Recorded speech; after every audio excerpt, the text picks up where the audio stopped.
Hi, I'm Allison, and this is my vlog. This week we were tasked to read a few essays and to also read a chapter in Rhetorical Acts. So in regards to the essays, we had to discuss the cause and effect while we read the series of essays. And for the first essay, it was by Sontag, and he talks about how scientific films pretty much has all these imaginations and fictional aspects that it kind of leads people to be curious of the unknown and just be curious of the possibility of the plot actually happening and being reality. And the cause would just be these creative imaginations, and then the effect would be people actually going into deeper lengths with it and kind of wondering, oh, like, is this actually true? Could this potentially be true?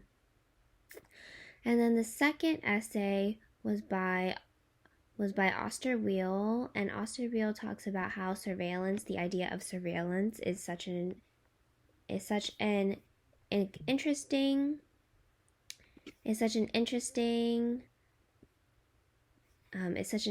topic, and how Hollywood really likes to piggyback on the idea of surveillance.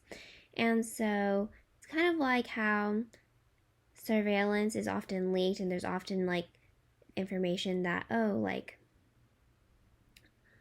that, people are being watched even in reality. And so Hollywood really likes, the effect would be that Hollywood likes to use those in their advantage and just use that as like a common plot for a lot of their movies.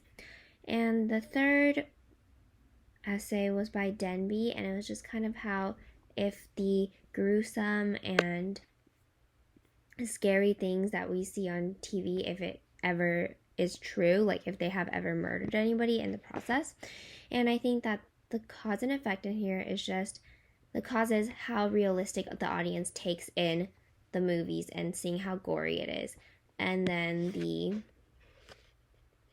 effect would be, now you wonder if in production, if anybody has passed away or if anybody has been murdered.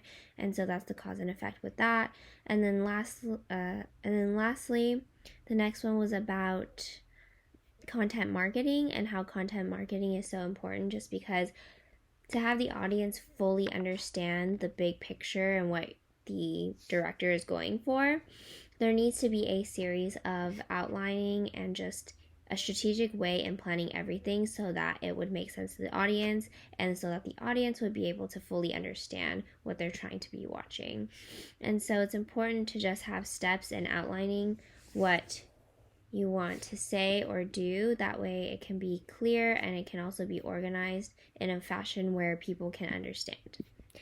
And then next, we had to read an essay from Rhetorical Acts, and this essay was on